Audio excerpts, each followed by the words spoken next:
Agora, o Biratã e Camilo, quem foi? Cara, rapaz, a história do meu pai é longa. Se o pessoal puder botar a foto do Biratã Como aí, podcast a gente quer aqui render, render, vamos lá. tem o que render. Vamos lá.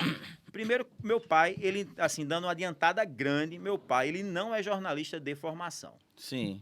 Ele é jornalista que ele foi chegando, tava lá. Meu pai, antigamente... Antigamente também não precisava de formação algumas- praticamente, não, né? o pessoal fala que eu me pareço com ele. Parece, assim, tá... Com cabelo, né? Ele tá com o cabelo, né? Ele Agora sempre você, teve. Eu que não... eu perdi. você perdeu. Cabeça, eu peguei a genética da minha mãe. Mas Meu- sua mãe é careca? Não, Não, então eu meu vou tirar pai- onda com a mãe do cara, pô. Mas a família da minha mãe... A família da mãe, né? A família da minha mãe é. Aí, como eu estava te falando, ele não é jornalista de formação, que antigamente a maioria não era. Pronto, tem um cara que trabalhava com ele, que é Emanuel Barreto, que é professor universitário. Aí tinha um pessoal que era, ele já no Que caso eram não os era. acadêmicos, né? Se você for ver, antigamente, como é que era? Você tinha o ginasial, o científico. O ginasial era o quê? Era da quinta à oitava série. O científico era o primeiro até o terceiro ano. Esses nomes mudaram, né? Isso, é. Hoje é ensino fundamental e agora tem o ensino médio. E vai mudar tudo de novo agora, É né? muito provável mudar, não vai fica mudando. Meu pai não tinha nem a quinta série, só tinha até a quarta série. Mas tinha o dom. Tinha. Aí deixa eu te falar, ele morava em Recife, na verdade ele é de Guarabira. Aquele sotaque bem que remete mesmo assim pro Recife. Mas ele é de Guarabira, mas ele foi muito cedo para Recife. Quando ele estava lá, ele nunca gostou muito de estudar, teve que fazer suas virações. Eu sei que ele acabou sendo, inclusive eu dei bobeira, que eu devia ter trazido alguma foto dessa, mas fica para a próxima. Fica. Ele começou a arbitrar. Ele era árbitro de futebol. E ele estava na segunda divisão e já estava sendo cotado para a primeira divisão. Ele tinha uma proximidade muito grande com um cara que era líder de arbitragem, que era o Armando Marques. Conheço, lembro. Pronto. Conheço assim De nome. da gente ver as atuações Pronto. dele. Aí ele estava já... Rapaz, seu pai tinha uma ligação forte com o Armando Marques. Tinha. Ele tem fotos, eu tenho fotos com a mãe, mas aí a gente chegou de improviso, mas tudo verdade, bem. não. Né? Não chegou que ia tocar, pensei que ia tocar nesse assunto. Então ele estava como árbitro, quando ele tinha casado, já estava casado com minha mãe. Naquela época, o que aconteceu? Eu já tinha nascido, essa história que eu estou contando agora, já tinha nascido, era árbitro, estava em ascensão, e o meu irmão estava na barriga da minha mãe. A minha diferença para o do meu irmão são de 11 meses. Antigamente o pessoal não dava trégua, não. Namorava mesmo. Namorava, sem brincadeira.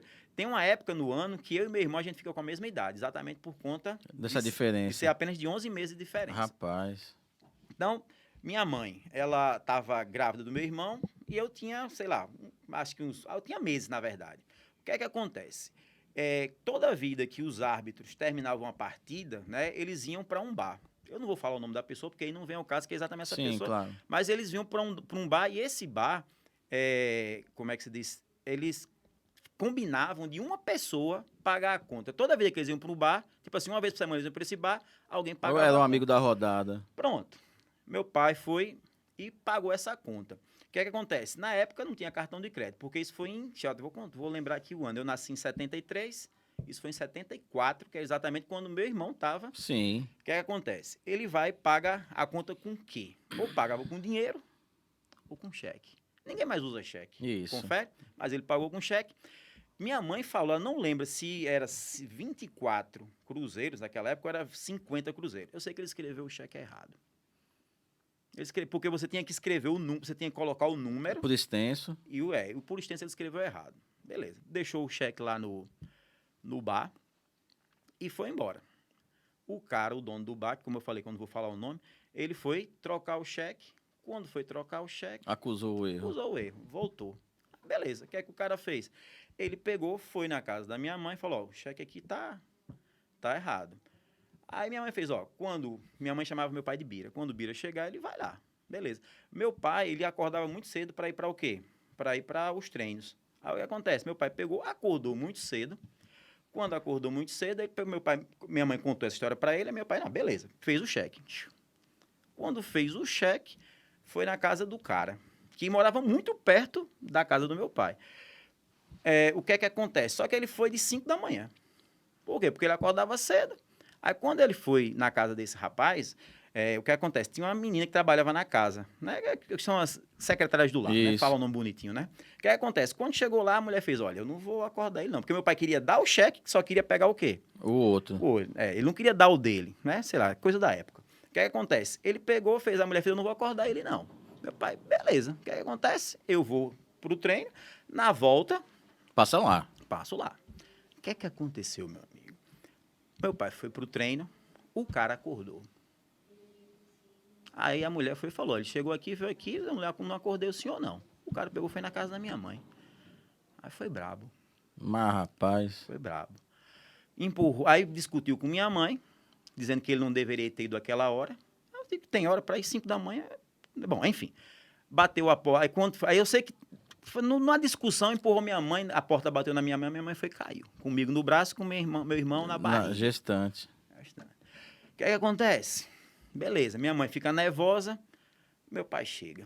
Que é uma das coisas que minha mãe até hoje fala, que ela é muito arrependida em relação a isso. Que era para ela não ter contado. Ela contou. Era nova também, Era, meu pai, ela tinha, quando ela casou com meu pai, meu pai tinha 24, ela tinha 19. É nova. Então ela devia ter o quê? Devia ter 20. Mas enfim, e 20 naquela época era inocente. 20 de hoje é uma coisa, Não. 20 em 75, 74 é outra, a gente É. sabe, né? Beleza. Aí o que acontece? Meu pai chega, minha mãe conta. O que é que meu pai faz? Ele vai procurar um amigo policial e pega um revólver com um policial. Sem conversa. Não fala pra minha mãe, aí vai pra casa. Cabeça quente. Foi na mesma hora. Que, inclusive, uma das coisas do julgamento do meu pai foi isso, porque não foi premeditado. Foi mais ou menos, né? Ele vai, pega o revólver, vai pra casa. E aí fala pra minha mãe, eu vou já lá pra trocar o cheque. Aí o cara passa de carro, meu pai vai. Pronto, quando meu pai vai, quando começa a discutir, o cara vai, aí ninguém sabe se realmente foi assim. O cara vai dentro do carro pra pegar, meu pai achou que era pra pegar uma arma. Meu pai foi, aí toma 2 tiros. Passou fogo no cara. Passou fogo. Aí o que acontece? Aí, tentando dar uma encurtada, acontece que... Eu vou tomar um gole d'água. Agora, se alguém quiser mais um copinho d'água para... Aí o que acontece? Dá 2 tiros, para dar uma resumida boa, ele foge para livrar o flagrante, depois se apresenta, aí é aquele desespero na família, aquela coisa toda. Não, aí fica assim, para eu hoje em dia julgar isso, meu pai fez certo, meu pai fez errado, eu não vou ficar... Mas o cara morreu ou não? Morreu. Porra. Morreu. Morreu. Pra não, Sim. morreu. Aí, pra hoje em dia, eu julgar o que meu pai fez, assim, eu sei que mudou muita coisa na vida dele, né? Aí ele livrou o flagrante, aí o que acontece? Ele foi um dos primeiros casos, que inclusive depois no meu canal, eu tenho umas fotos, vou colocar as fotos do jornal, quando ele foi preso, ele livrou o flagrante e ele foi a primeira pessoa a pedir antecipadamente para ficar preso, porque você não fica esperando o julgamento em liberdade. Aí ele pegou 14 anos, desses 14 anos, ele conseguiu reduzir para 6 anos. Aí ele ficou ainda preso, ele ficou preso 6 anos. Ficou preso 6 anos? Poxa, vamos contar. Aí é quando ele vai para o chamado presídio Aníbal Bruno. Lá, Pernambuco. Reza a lenda que o Aníbal Bruno é um presídio para se arrombar. Não é um presídio muito manso, não. Aí ele consegue com muita luta, por quê? Porque ele era réu primário e tinha carteira assinada, isso contava, né? Ele consegue ficar em Itamaracá. Itamaracá, não sei se você sabe, lá tem um presídio também, só que lá é mais tranquilex. O Aníbal Bruno pesado, pesado, pô. Ele passou um ano ainda lá. Um ano. Ele passou um ano no Aníbal Bruno. Pronto. Aí é que vem aquela questão, que a gente não vou estar falando aqui, mas a questão de ter porte de arma ou não, mas isso é uma discussão para até algum dia que eu venho outra vez aqui para a gente falar sobre isso. E outra coisa também, que eu já peguei discussão com muita gente, que é sobre que a galera... Eu vou até falar o termo pejorativo, depois eu falo o termo correto, que é o que o pessoal chama de auxílio bandido. Meu pai foi um cara que ele passou 6 anos, aí eu vou falar agora o termo correto, recebendo o chamado... Pô, tava afim. Pode botar aí, Pode botar aí. Ele começou a receber o chamado auxílio reclusão. Isso para minha mãe, meu amigo, foi assim uma coisa... porque ele era o... Mas é que a gente levanta aquele debate. O auxílio reclusão é correto? Tem gente que chama até de auxílio bandido. Eu sempre falo, você tem que ter são duas condições para você ter o chamado auxílio reclusão. Qual é? É você ser o réu primário e você ter carteira assinada. Eram duas coisas que meu pai... Porque na cabeça das pessoas leigas, qualquer um que for preso tem direito, né? Vou dar o exemplo. Fernando Iberamar tem o direito de auxílio reclusão? Não, pô. Ele não tem. Fernando Iberamar não tem, pô. É alopração. Concorda? Então, aí é que a gente tem que fazer o quê? Vamos separar o joio do trigo. Tem casos e casos. No meu caso, meu pai tinha e recebeu. Minha mãe passou... Né? E outra coisa, nem meu pai que recebe. Quem recebe é minha mãe. Quem recebe é a... Como é que falei? Pra não falar errado. A cônjuge. Quem recebe é a cônjuge, não é a cônjuge, não. Aí, ele passou 5 anos em Recife, só que ele tinha que tirar mais um ano em condicional. E ele escolheu vir para onde? Para Natal, porque ele tinha parentes aqui em Natal. Sim. Aí ele veio para Natal, começou a trabalhar numa farmácia na Cidade da Esperança, que era a farmácia... O nome do cara é Aldir Dudman. Eu queria muito... Se alguém conhecer aí... cara. Pronto, é Aldir Dudman, mas tem os filhos dele. Foi um cara que deu, assim... a oportunidade. Pô, bastante... Ele trabalhava limpando chão de farmácia. Veio pra cá, a gente morava na Cidade da Esperança. Pô, a casa, assim, os ratos passavam... Putz, mas é isso mesmo. A gente passa a ter dificuldade. É experiência, passa, né? Daí, esse Aldir Dudman, ele tinha, se eu não me engano, um programa esportivo. Meu pai tinha sido juiz, árbitro, né? Bora chamar ele, bora. Só que aí ele começou a se interessar o quê? Pelo lado policial. Pelo lado policial. Que é uma outra matéria que eu pretendo fazer. Eu não fiz ainda, que essa matéria eu acho muito legal, porque tem umas coisas que, assim, quando você é pequeno, você não dá muita atenção. Você vai crescendo. Tem umas coisas que meu pai fez que eu falo, bicho, eu não acredito, cara, que ele fez um negócio desse. De contar. E isso foi mais ou menos, eu não vou dar aqui certeza, mas foi 83, foi de 81 a 82. Melhor, de 81 a 83. Pô, saindo do período de 64 a 85, meu pai pegou, foi na João Chaves, denunciaram que tinha um preso que estava sendo torturado na João Chaves. Ele estava sendo torturado como? Os caras pegaram, amarraram ele no mastro da bandeira do Brasil. Com as mãos para trás. Quem era o cara? Que depois eu até vou contar com ele, porque esse cara eu conversei, na verdade eu não conheci ele, conversei com ele conversou comigo, era Pinote. Eu não sei o nome agora, o nome mesmo O nome de registro. Mas é Pinote. É o seu vulgo, né? Meu pai falava o vulgo. Meu pai pegou, foi na João Chaves, tentou entrar na João Chaves. Isso foi a primeira grande... Sozinho? Não, só foi ele. Eu vou dizer o nome do fotógrafo. O nome do fotógrafo é Anderson Lino. Sim. O pessoal chama ele de Dinho, ele já faleceu. É o pessoal tudo da velha guarda, né?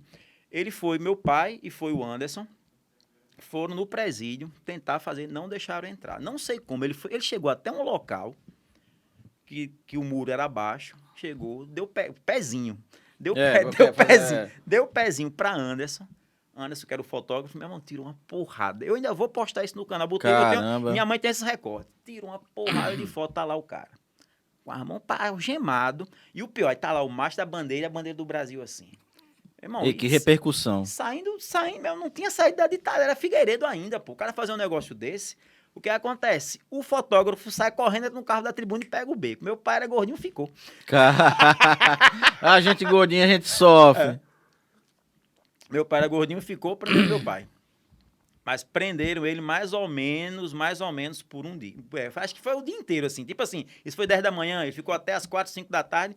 Se eu não me engano, teve, assim, a mão de Aloysio Alves, porque ele trabalhava na tribuna. Sim. Se bem que a Aloysio Alves era do PMDB, PMDB não, era MDB, né? É. Aí, mas ainda conseguiu, aí soltaram ele.